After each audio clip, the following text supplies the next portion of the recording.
Good morning. My name is Richard Wexler, and this is Caring in America, the podcast for caregivers and care recipients.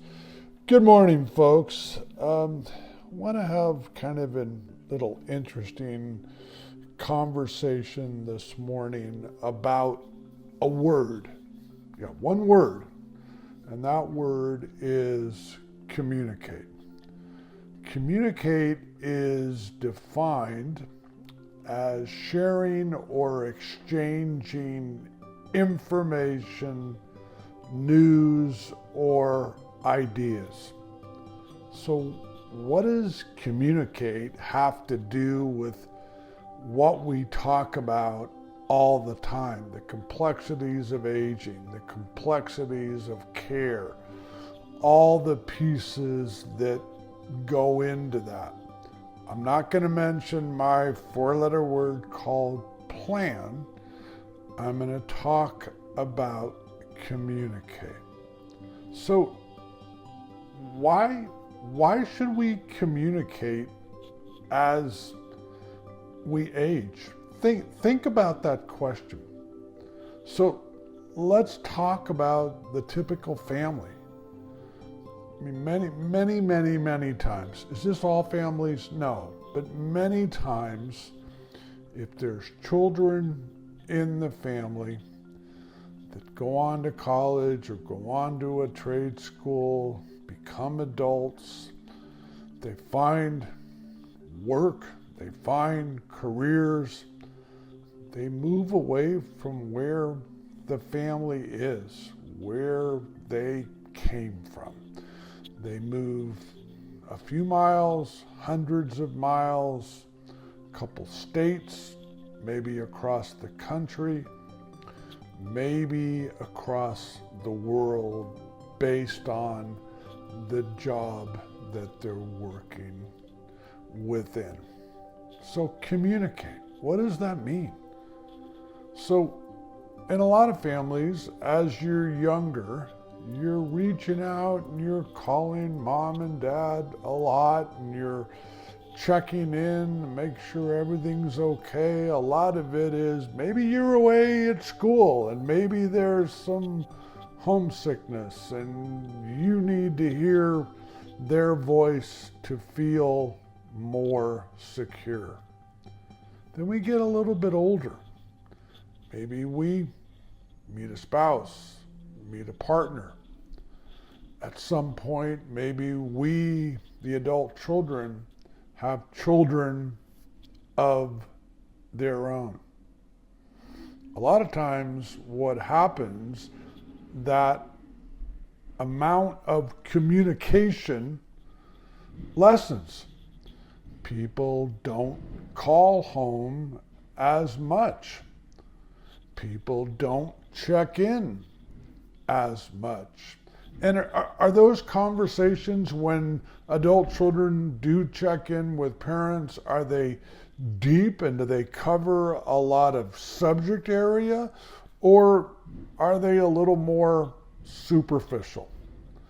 Talking about what's going on in your life, the adult child, your spouse, your partner, maybe the children, especially if there's young children in the family, checking in what's going on with mom and dad.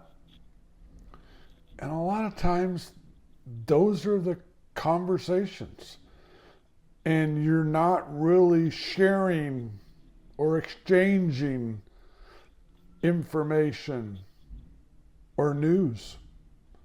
And maybe you're doing another word, which is a really tough word, called assuming.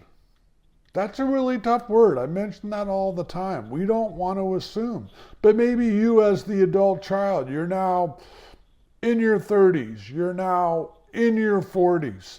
You're not calling mom and dad as often as you used to. And there's an assumption on your part that they're fine and they're doing well.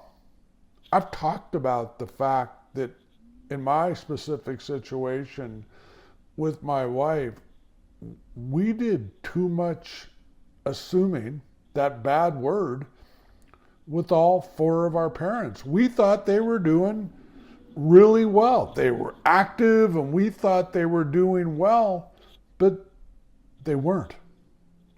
And our conversations and our communication wasn't deep enough to really understand that. So let me ask you guys a question. Do you think that so you're calling mom and dad. Let's say you're in your 40s now. Mom and dad are in their 60s, 70s, and maybe, so mom, how you doing? Oh, I'm doing great. Dad's doing great too. Went for a nice walk this morning. We're doing well. That's what you hear a lot of the time. I mean, do family members really want to tell their adult children that they're not doing well? I mean, I'm sure there are families out there where that conversation does happen and mom and dad start opening up and we're not doing well. But I can bet you in a lot of families, no.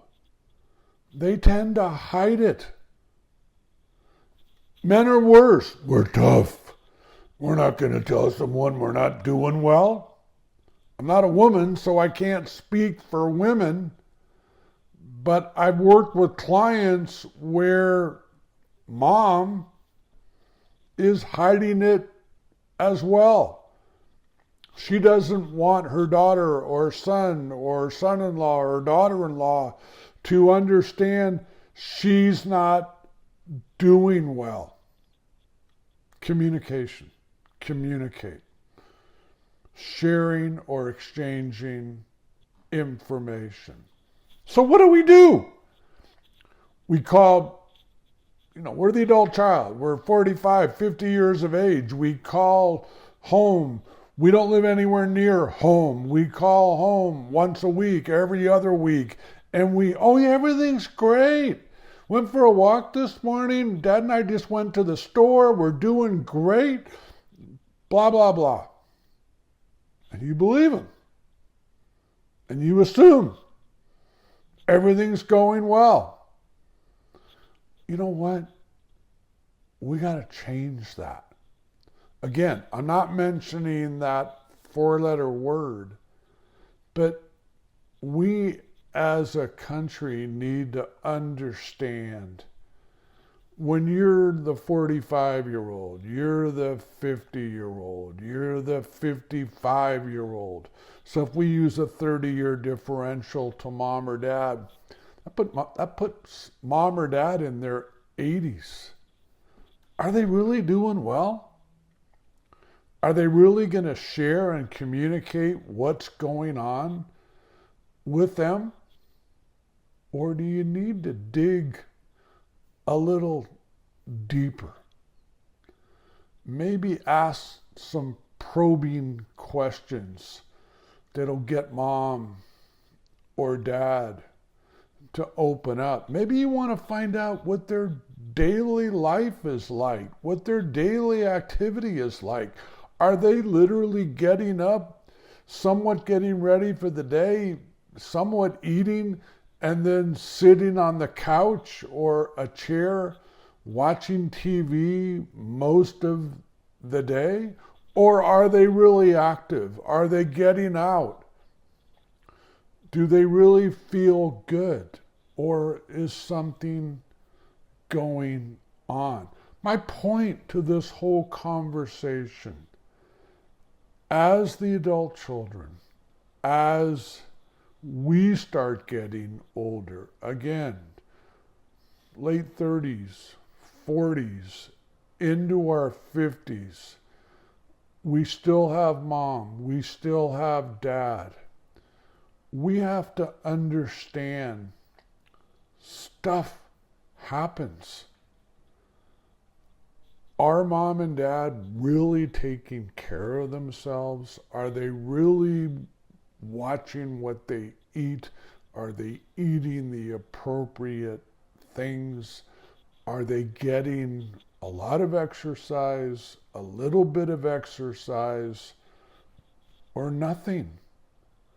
We need to be able to ask those probing questions to get a deeper understanding. Why? Because as in my life, we didn't have that understanding. We were assuming. And then the phone started ringing, and we found out that the 4 parents that we thought were doing really well weren't. So what happens if there's a solid level of an exchange or sharing of information or news? You know, Dad actually had to go to the doctor yesterday, and they asked him to go into the hospital overnight, and they're doing a bunch of What? Mom needs to share that. Or Dad needs to share that about Mom and not keep it to themselves. Why? It affects the whole family. And we need to understand, as I'm saying, stuff happens. The earlier we understand what's going on in our older loved ones' lives, the easier it'll be. I talk about that all the time. When so many folks wait till they get a phone call because Mom or Dad is flat on their back in the emergency room, yeah, you can still deal with it, but it's really tough. It can get really expensive and really tough. When you get ahead of it, through the appropriate communication, there are a lot of things that can be done differently.